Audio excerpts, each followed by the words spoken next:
Hello learners, welcome to Simplogy. आज से हम शुरू कर रहे हैं एक नई सीरीज जिसमें हम रोज पॉलिटिकल साइंस के प्रीवियस ईयर क्वेश्चंस डिस्कस करेंगे, सिंपल और शॉर्ट एक्सप्लेनेशन के साथ। ये क्वेश्चंस एग्जाम्स जैसे यूजीसी नेट, एचटेट और बाकी सारे ऐसे एग्जाम्स जिनमें political science as a subject पूछा जाता है उनके लिए काफ़ी हेल्पफुल भी रहेंगे और उन्हीं एग्जाम्स में आए हुए क्वेश्चंस हम इस सीरीज में डिस्कस करेंगे। जैसे जैसे ये सीरीज आगे बढ़ेगी हम इसका वीकली और मंथली कंपाइलेशन भी रखेंगे। एम सिर्फ एक ही है, पॉलिटिकल साइंस को डेली रिवाइज करना सिस्टमेटिकली और एग्जाम फोकस के साथ। तो चलिए शुरू करते हैं। The question is which of the following articles of the constitution of India is related to the concept of nemo debet bis vexari. भारतीय संविधान का कौन सा अनुच्छेद नेमो डिबेट बिस वेक्सरी सिद्धांत से संबंधित है? सिंपल वर्ड्स में इसका मतलब है कि एक ही क्राइम के लिए किसी इंसान को दो बार पनिश नहीं किया जा सकता। The correct answer is article 20 in brackets 2। India के कॉन्स्टिट्यूशन का आर्टिकल 20 इन ब्रैकेट सेकंड इस प्रिंसिपल को प्रोटेक्ट करता है। ये क्लोज कहता है कि अगर आपको एक ऑफेंस के लिए पहले ही ट्रायल हो चुका है या पनिशमेंट मिल चुकी है तो आपको दोबारा सेम ऑफेंस के लिए पनिश नहीं किया जा सकता। इसे हम कहते हैं डबल जियोपार्डी का protection. Next question is consider the following statements about constitutionalism. Number 1, it is a body of rules ensuring the government responsible. Number 2, the existence of a written constitution is a sine qua non for the existence.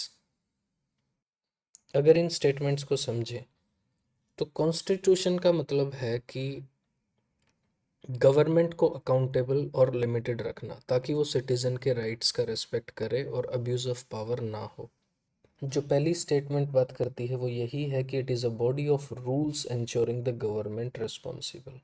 लेकिन जो second statement है उसमें जो एक phrase use किया गया है साइने क्वा नन, उसका मतलब होता है without which not, meaning without this the thing can not exist.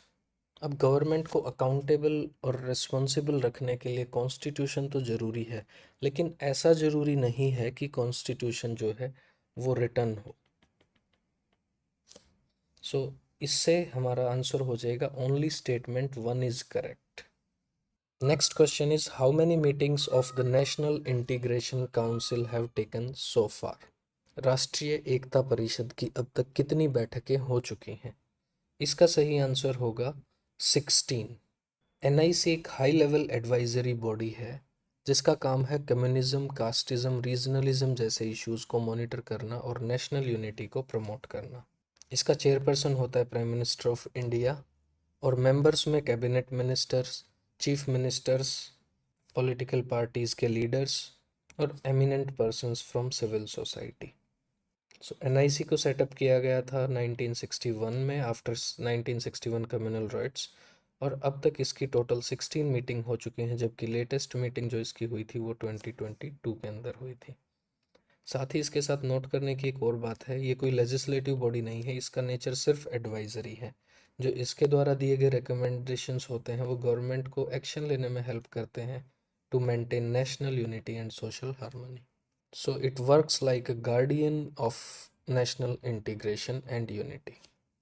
Next question, in which of the following cases the Supreme Court applied the precautionary principle to anticipate, prevent and attack the causes of environmental degradation? इसका answer आपका हो जाएगा MC Mehta versus union of state 1997।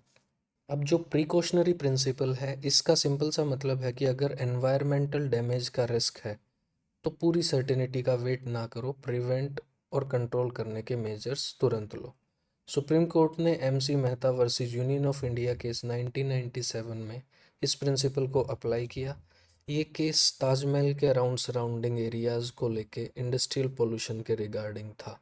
Court ने बोला कि industries को preventive steps लेने चाहिए चाहे साइंटिफिक सर्टेनिटी कंप्लीट ना हो, ताकि एनवायरनमेंट सेफ रहे।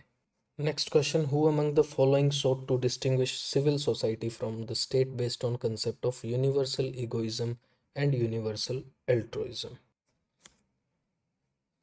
इसका आंसर हो जाएगा GWF हीगल। सो हीगल ने अपने वर्क फिलोसफी ऑफ राइट में सिविल सोसाइटी और स्टेट के बीच में डिफरेंस बताया था। उनका कहना था कि civil society is driven by universal egoism. जो इंडिविजुअल हैं वो अपने प्राइवेट इंटरेस्ट को परसू करते हैं और अपने बेनिफिट के लिए काम करते हैं, जबकि जो स्टेट है वो रिप्रेजेंट करता है यूनिवर्सल एल्ट्रुइज्म को, जिसका एम है collective good, welfare of all और मॉरल ऑर्डर। इसलिए उनके अकॉर्डिंग स्टेट का एक हायर एथिकल पर्पस है देन सिविल सोसाइटी। ये थे आज के क्वेश्चंस। अगर आपको हेल्पफुल लगे हों तो कमेंट करके अपने सजेशंस ज़रूर बताएं। आपके फीडबैक से ही ये सीरीज़ और बेटर होगी। हम अपने कंटेंट को हर वीडियो के साथ इम्प्रूव करेंगे और आपकी ओपिनियंस बहुत वैल्यूएबल हैं। मिलते हैं फिर अगले वीडियो में नए क्वेश्चंस के साथ। Till then keep learning, this is simple.